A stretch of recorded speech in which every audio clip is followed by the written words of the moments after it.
for lack of a better word, I know it's disheartening to say, but the reality of it too is that he had given up. I mean, when it was time for him to be taken out of his cell and moved to another facility where he would prepare to be reintroduced to society with his impending release coming up from prison, he didn't want to leave. He didn't want to. He was perfectly content with staying in that environment because it had defeated him in a sense.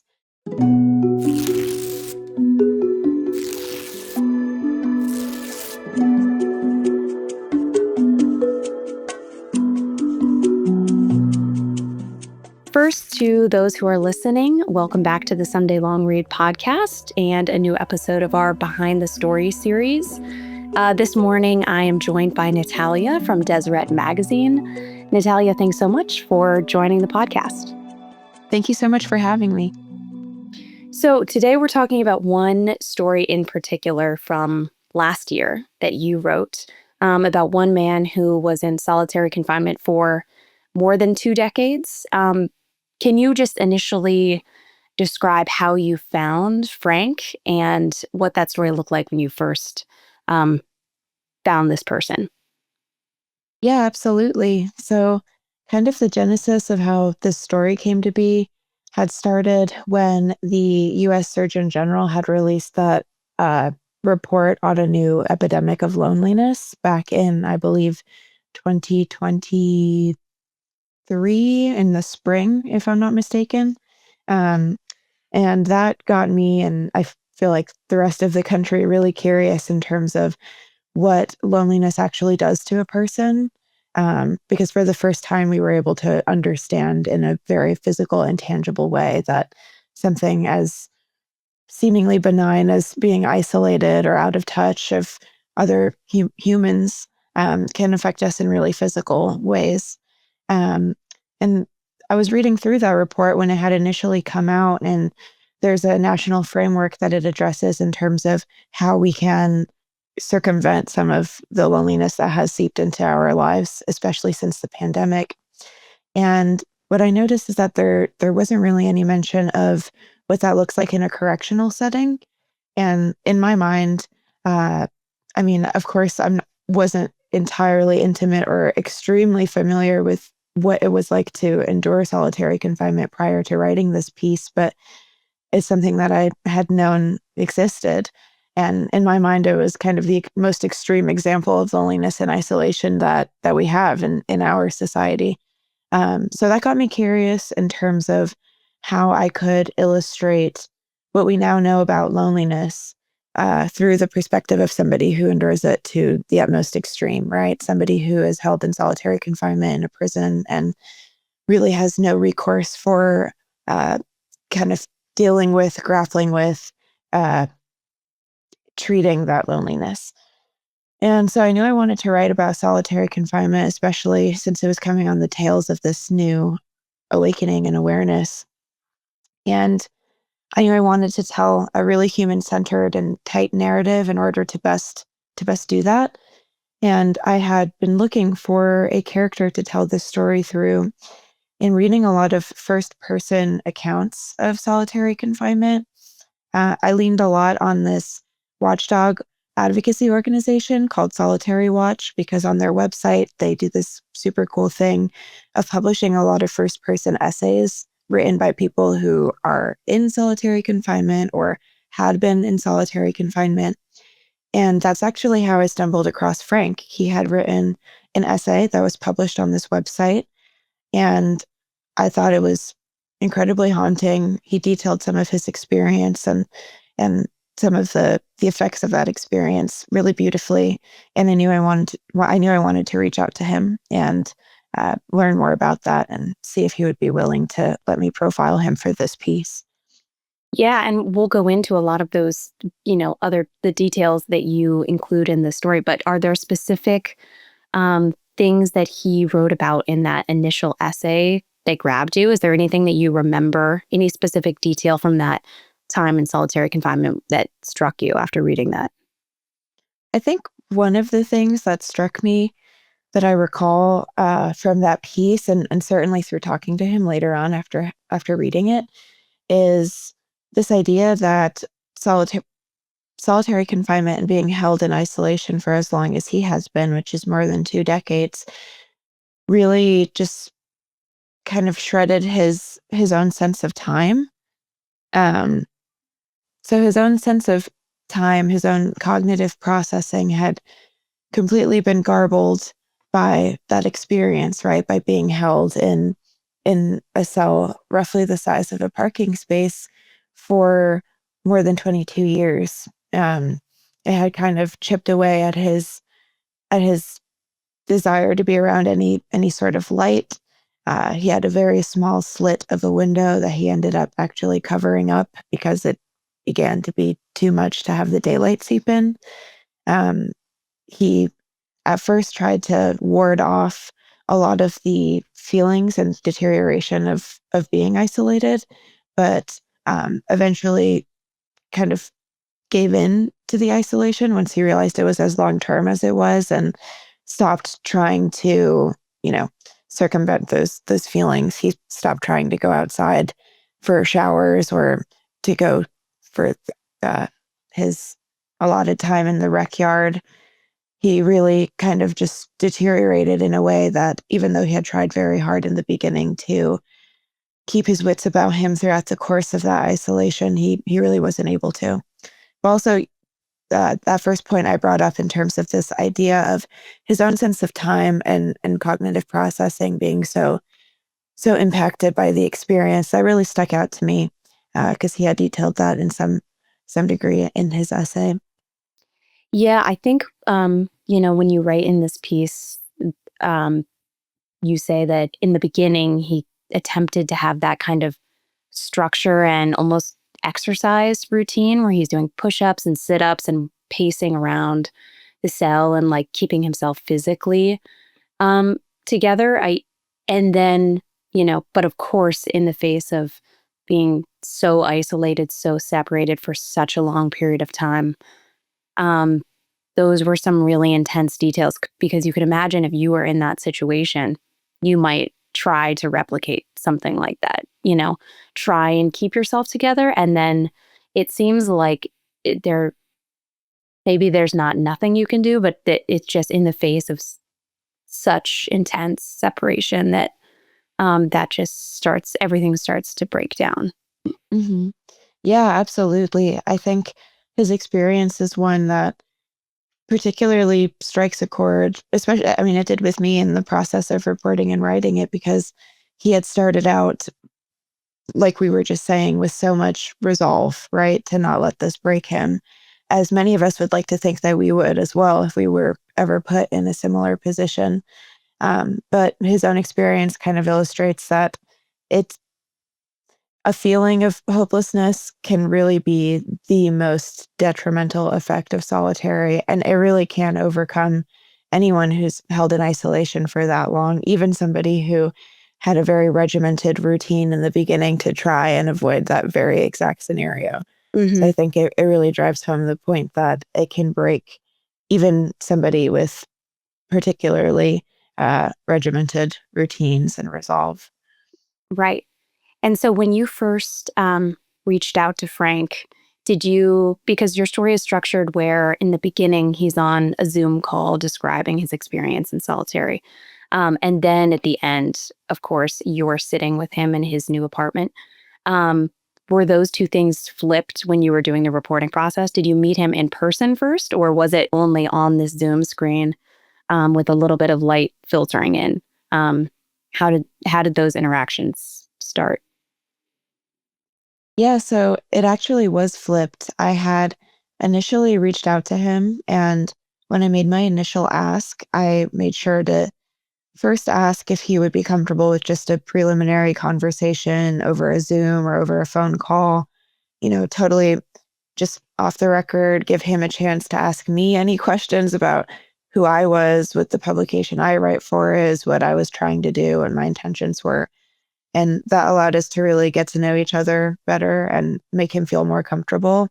And we did a series of those other Zoom and phone calls before I was able to actually fly out and meet him in Reno, where I spent a couple days seeing his apartment, meeting his neighbors, meeting the people in his life, and kind of seeing what his life looks like now after being released several years back. Right, because I can imagine, I mean, you talk about in this story the fact that, of course, after being so isolated for so long, it's intense to be around other people, groups of people, much less a journalist maybe interviewing him for this story. Was that something that he was wary of, or after having just experienced all of those intense new things and groups of people, was it just um, kind of par for the course at that point? Yeah, I think in Frank's case, he really was incredibly passionate about getting his story out because he has become a very fierce advocate against the practice of solitary confinement. That opening scene in the story is an example of that. He's testified before the Nevada state legislature before in support of reform that would limit the use and practice of solitary confinement in state prisons. So, in the case of speaking to me, he actually was very open in terms of sharing his story with me. Um, but I was able to see in spending time with him in person, especially, that he definitely has maybe particular boundaries or limits that are a direct effect of his time in solitary. I noticed that he still felt extremely uncomfortable around other people. When I initially met him in public, we met at a restaurant near his house, and he wanted to sit with something against his back, like with his back facing a wall, so he wouldn't have people hovering behind him as kind of a residual effect of being wary around being around other people, about close contact with other people. Um, and he still tries to filter out a lot of the sunlight, even in his own apartment. I got to see that firsthand as well with how he drapes fabric over his lamp on his bedside or keeps his blinds shut, excuse me, even in the middle of the afternoon. And so I was able to see uh, still some of the residual effects of his time in solitary.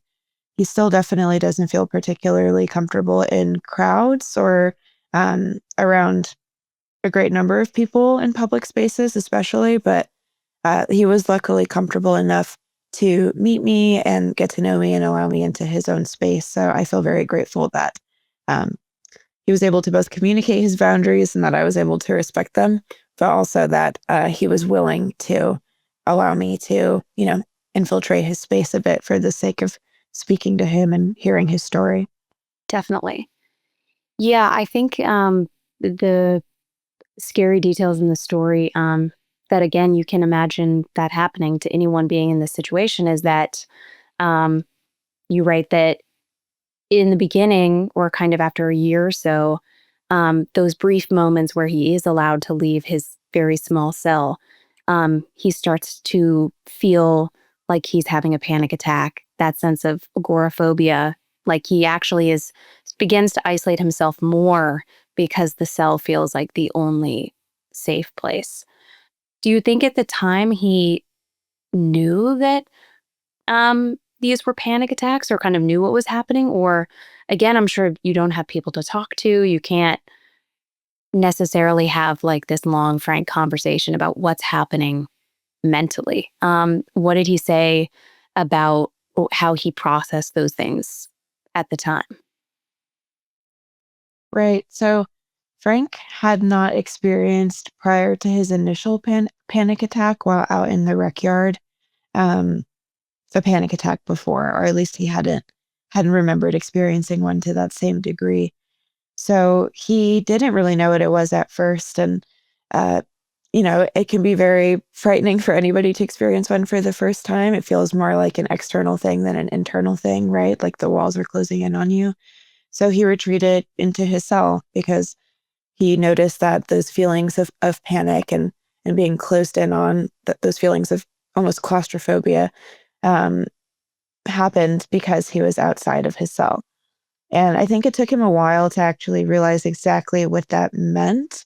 But through trial and error, he realized that anytime he would go out into the rec yard or go out into the showers to take a shower, he would start to feel that same constricting feeling again.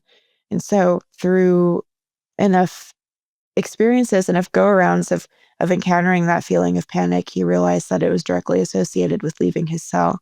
And so he stopped leaving his cell. He made that decision to not go out for exercise in the rec yard and take little bird baths, as he called it, in his cell through the sink that he had there, rather than go out into the showers and take a shower, because it would mean having to leave and enter a more spacious environment that had begun to feel all too much to him. So I really don't think he initially knew what they were in terms of the panic attacks, but he quickly learned that they were directly associated with any time spent outside of his cell, and so he decided to isolate even more than he already had no choice in the matter of. Right. Yeah, you do a really great job in this story of giving us a sense of what it was like a little bit to be in his mind at the time. You also write at the towards the end that he gets the chance to look in the mirror for the first time in years, and you write that there were many points during the solitary confinement where he wondered if he even existed at all. Um, I mean, how do you think? How did he say he gets to the other side of thoughts like that when he's sitting there in the cell and having, I mean, just like everything starts to break down in that way? How do you continue on? Right. I mean, that's the question, really. In Frank's case too, he had really retreated outside of himself at any chance he could get, and I feel like that was both maybe a way of coping, but also just an involuntary response to feeling as detached from reality and disassociated as he had during that time.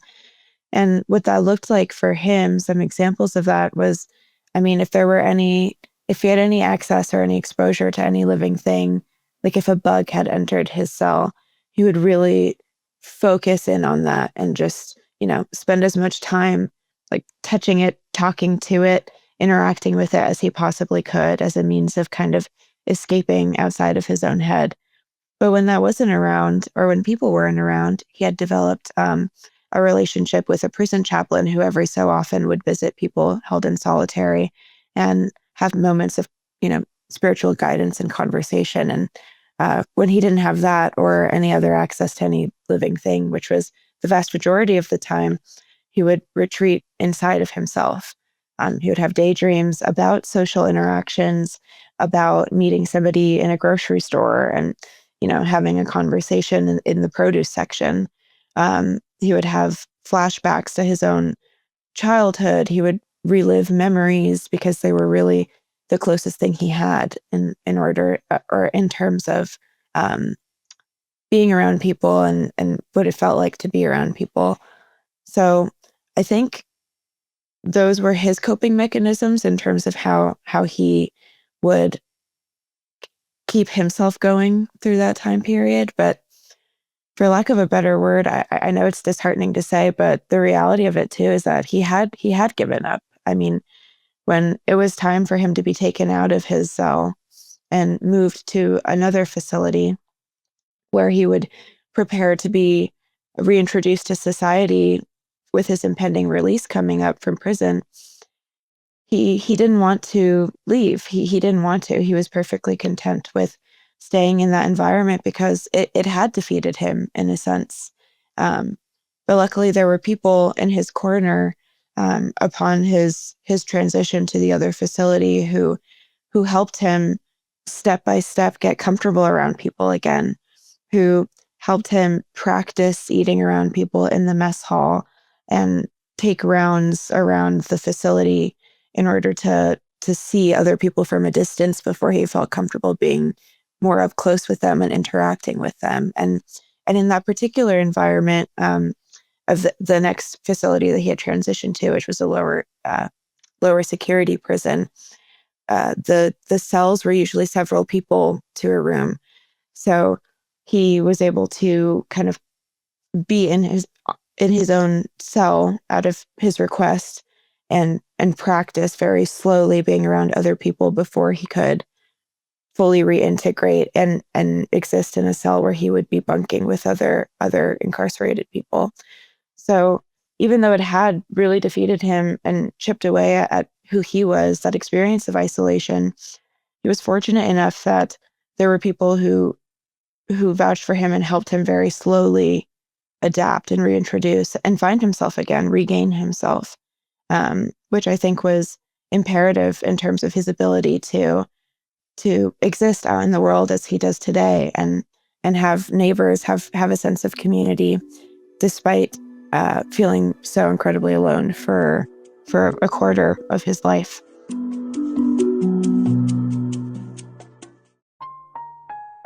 Hey everyone, Amanda here with a quick intermission.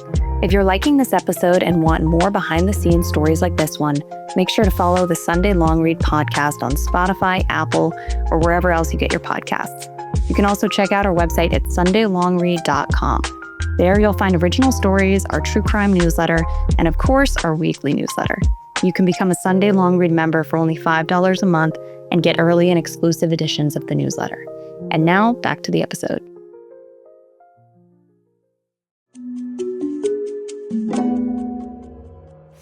I mean, you write in this story, of course, that it's the impact of solitary confinement is not just on the person that has to endure that, but then also when they are released, the general public and everyone that has to interact and live with this person. So it does, it's in everyone's best interest for this person to be as adjusted to the world as they can be before they're released. Do you think that is more people are now understanding that and realizing that it seems like in Frank's case, he was lucky to have that experience of people trying to guide him before he was released. But it seems like that's probably not always the case. Right. It definitely isn't always the case. And I do think that there is starting to be more of an understanding of that, of solitary confinement and isolation as not only an issue of personal mistreatment or torture, but one of public safety.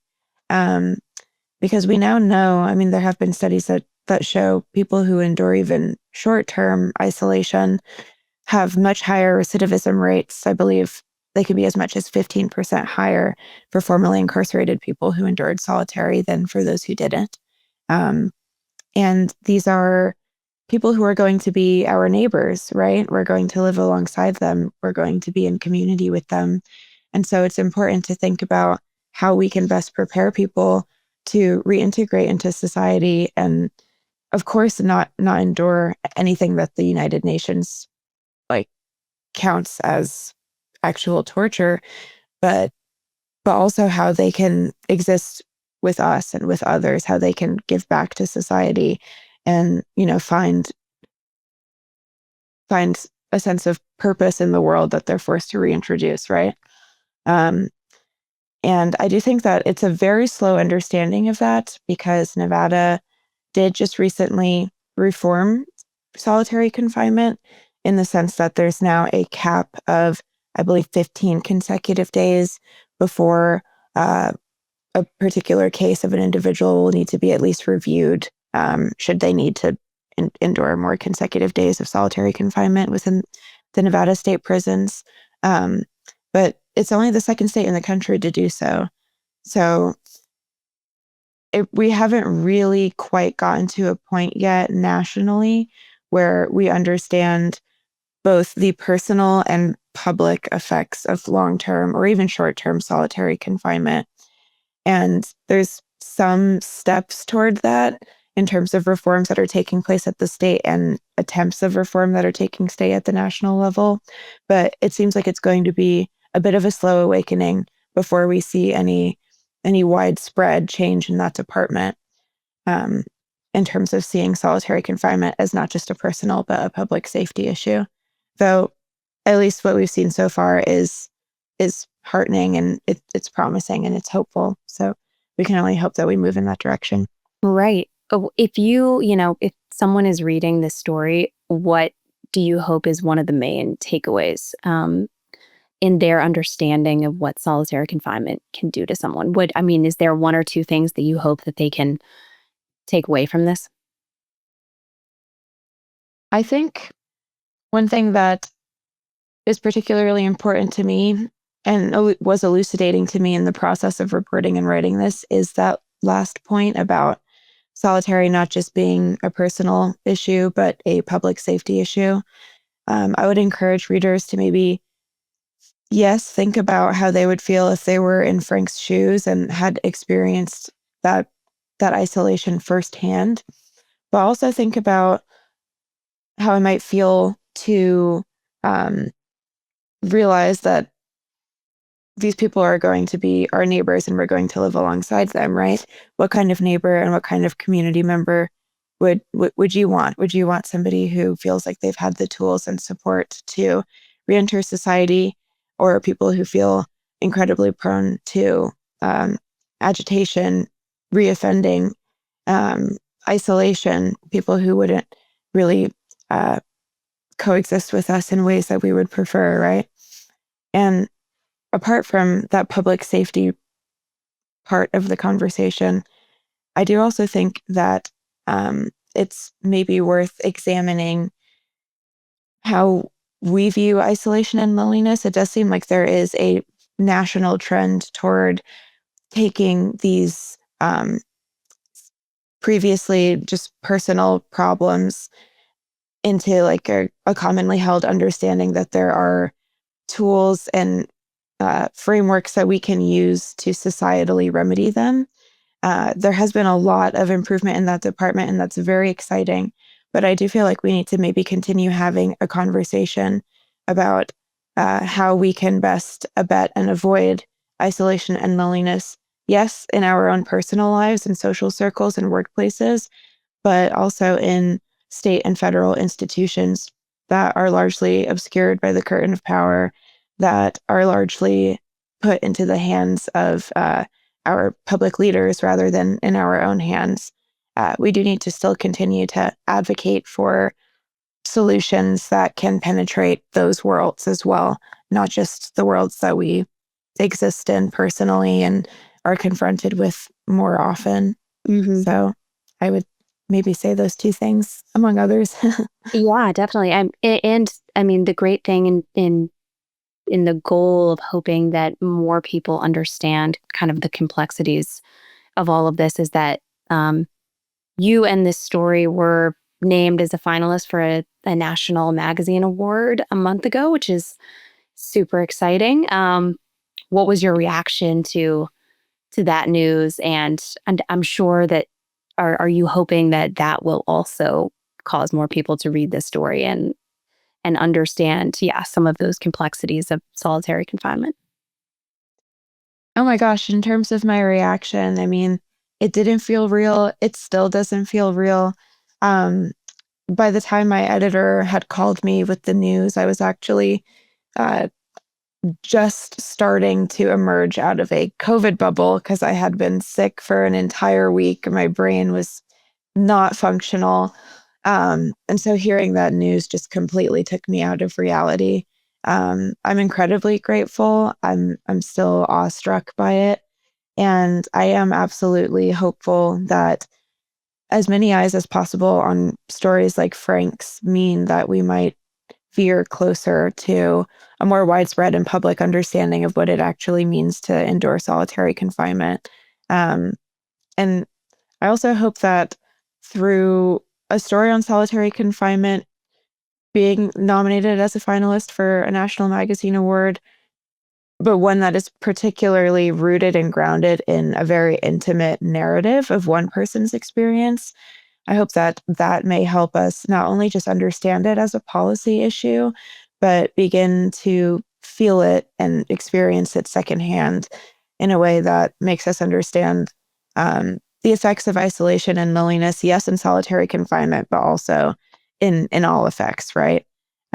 So I'm hoping that it can kind of have a snowball effect in terms of how we view the practice of solitary, as well as how we view loneliness in our own lives and the lives of others. Right, because I mean, like you said, it's one thing to think about the concept of solitary confinement and what that might look like. Um, but I think, yeah, until I had read your story, I don't think I've ever read an account of one person and exactly the impacts over the course of decades that um, isolation would do to someone. Um, which again is the power of narrative storytelling. Yeah, I really do feel grateful that I'm able to pursue narrative storytelling. And I really do believe in the power of long form narrative storytelling to allow us to meet people we would have never otherwise met and experience things, feel things we would have never otherwise experienced or felt. Um, and I think for a particular story like this, I I try whenever possible to have any story I pursue be more human centered and human focused because I feel like that's most rewarding as a writer, but also as a reader personally. But in a particular story like this, I I feel like we as Americans are at least peripherally aware of solitary confinement because it does exist in state and federal prisons, and it has for quite some time. But we don't really know very much about its actual effects on a human being. We understand it as a policy issue, as something very far removed from our own realm of experience and understanding, um, and not as something that we can actually consider us being in that position of, if that makes sense. It's hard for many of us to actually place ourselves there because we know so little about it and we know so little about what that would look and feel like. So I did feel like for a story like this, I felt grateful that I was able to tell it through a narrative lens, because it offered maybe something new in the sense that it wasn't just focused on uh, the legal and political worlds that make solitary what it is, but the very human world of what solitary can look like and can can do to a person. Right. A little more broadly, what do you see as the future of long form or narrative journalism, especially when you're writing something, are you thinking about how to craft a story in a way that might cut against someone's attention span or keep them in the story? Are you thinking about that at all when you are writing something that you know is going to be longer? Yeah, it's a really tricky question. I think that oftentimes there is that question, right, of how I can keep the reader's attention, especially since our attention spans have shifted, our consumption of media, how we consume it, and in what forms has also shifted over the years, um, and veered ever so slightly away from spending, like an hour reading a long form story. Um, I think that in the case of this particular piece, when I mentioned earlier that I really love to tackle human centered and human focused stories, one appeal of that approach, I think, is that even if how we consume news and stories looks different and continues to change and look different in the years to come, one thing that makes us human and will always make us human is kind of our inclination to want to relate to something, right? Um, if you can find a similarity between you and a person you're reading about, you're more likely to maybe relate to them and be interested in hearing what happens to them, right? Because you can see a part of yourself in them, even if they're so entirely far removed from who you are and what your life looks like. Um, and so I think maybe leaning into the things that make us human. So in Frank's case, like I always think to the ladybug scene, right, where a little ladybug enters his cell, and it's his first interaction with a living thing. And I mean, he had lost track of time, but in quite some time. And so he was talking to the ladybug and playing with it, and um, I remember thinking that that was just so childlike and sweet and relatable. It's something that we've probably all done at some point in our lives. Me personally, I still will do that.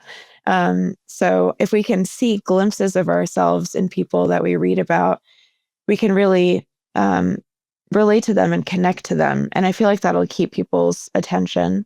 Of course, it isn't necessarily always possible, but when it is possible to lean into what makes us human, there's more room for overlap and commonality. And through that, I think there's more room for keeping people engaged in the stories that we aim to tell.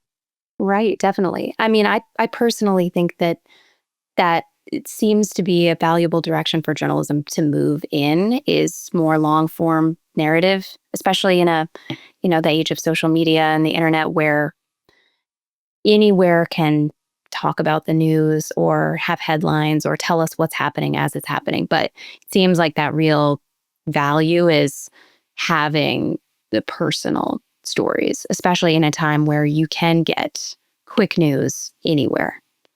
Do you feel the same way? Do you hope that more editors, news outlets will give the time that it takes to do long form? Absolutely. Absolutely. I think that was incredibly well put. I mean, it's one thing to maybe get a news alert on your phone about this, this bill passed or this legal development happened. And it's another thing entirely to sit down and read about the actual effects of how that manifests, right? The human cost of what that development may be. So I think that there is a very important place for news in our lives, of course. But as the news landscape changes, what we as journalists, as writers can do, what we can offer, especially in the face of AI and encroaching technological advances that have called into question what we humans can offer that algorithms cannot. And I believe the most important thing that we can offer is the chance to understand humanity. And the best vehicle through doing that is through a long form story, is through long form narratives, through really sitting down and getting to know someone, getting to know something, right? Like policy or solitary confinement through the effects on a human being. It allows us to empathize in ways that a lot of hard news and news alerts cannot immediately lend itself to. It allows us to understand the world, understand ourselves more too, in how we relate to what we're reading about and whether we see ourselves in what we're reading about, what our reactions are. So I think that long form narrative storytelling, especially in an age of such uh, polarization and division and loneliness and isolation, all of these things that are bringing us further away from one another, we need long form stories that ground us into our humanity, that allow us to get to know people intimately more than ever. So I think it's only something that will become increasingly valuable. And I'm very grateful to be able to do it, but I do hope that we continue to see more spaces open up for this kind of long form storytelling in different magazines, news outlets across the country. Absolutely. I mean, that's what's cool also about the National Magazine Awards is that there is this comprehensive list, regardless of, the final winners of those categories, but that there is this kind of definitive list of these are the, great places to go and stories to read if you want that human focused, human centric narrative journalism. Yeah, absolutely. I think it'll never stop being important. Um, in fact, it's only being increasingly relevant, if you ask me. So I could not agree with you more on that. Well, thank you so much. We will be sending good luck your way for the awards. And thanks so much for joining the podcast. Thank you so much for having me. I had a great time chatting, and I appreciate it. Thank you. This episode of the Sunday Long Read podcast was produced by Matthew Whitehurst and me, Amanda Ulrich. The co-founders of the Sunday Long Read newsletter are Jacob Feldman and Don Van Natta Jr. Until next time, thanks for listening.